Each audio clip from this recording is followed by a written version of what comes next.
চৰকাৰখনে নিবনুৱাৰ কৰ্মসংস্থাপনৰ ওপৰত আটাইতকৈ গুৰুত্ব দিছে। আপোনালোকে দেখিছে যেতিয়া মই ওদালগুৰিত ইলেকশ্যন কেম্পেইনত আহিছিলো, ৰাইজক কৈছিলো যে আমাৰ চৰকাৰ আহিলে আমি 1 লাখ চৰকাৰী নিযুক্তি দিম, কিন্তু মানুহে আমাক বিশ্বাস কৰা নাছিলে। সিদিনাখনলৈকে বিধানসভাত কংগ্ৰেছৰ সদস্যসকলে আমাক উপলুঙা কৰিছিল যে ক'ত 1 লাখ চাকৰি। ইতিমধ্যে আমাৰ চৰকাৰ অহাৰ পিছত 30,000 আমি চাকৰি দিলো। ছেপ্টেম্বৰ মাহত 5টা কামাণ্ডো বেটেলিয়নকে ধৰি আমি আৰু 10,000 চাকৰি আমাৰ নিবনুৱা ল'ৰা ছোৱালীসকলৰ কাৰণে আমি আগবঢ়াম।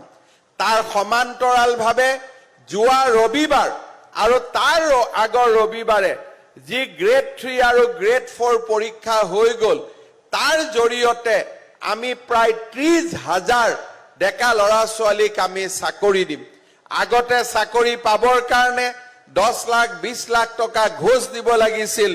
এতিয়া আটাইতকৈ দুখীয়া ঘৰৰ ল'ৰা, কৃষকৰ ল'ৰা, ঠেলা চালকৰ ল'ৰা, ৰিক্সা চালকৰ ল'ৰা, গাঁৱৰ ভিতৰৰ ল'ৰাই আজি চৰকাৰী চাকৰি পাইছে। কেইদিনমান আগতে পুলিচৰ চাকৰি হৈছিলে, মই টিভিত দেখিছো দেউতাকে পকৰি বিক্ৰী কৰিছিল বজাৰত, এতিয়া তেওঁ 3জন ল'ৰাই একে কোবতে পুলিচৰ চাকৰি পাইছে। সেইকাৰণে মই আমাৰ ৰাইজক আহ্বান জনাম যে আমাৰ অসম এতিয়া পৰিৱৰ্তন হ'ল। টকা দি চাকৰি পোৱাৰ দিন শেষ হৈ গ'ল।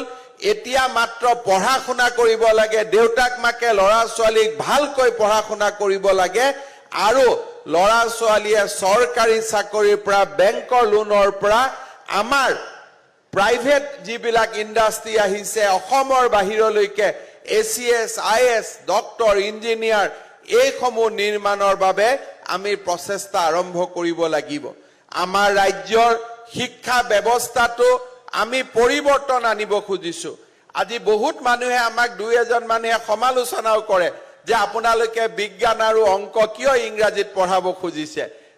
এইটো বেলেগ কথা যে যোনে সমালোচনা কৰে তেওঁলোকৰ 5 বছৰৰ ভিতৰত ওদালগুৰিৰ ভিতৰৰ পৰা, চিৰাঙৰ ভিতৰৰ পৰা, বাস্কাৰ ভিতৰৰ পৰা, নলবাৰীৰ ভিতৰৰ পৰা, যোৰহাট ডিব্ৰুগড়ৰ ভিতৰৰ গাঁৱৰ পৰা ডক্টৰ, ইঞ্জিনিয়াৰ আমি নিৰ্মাণ কৰিম, IS অফিচাৰ আমি নিৰ্মাণ কৰিম।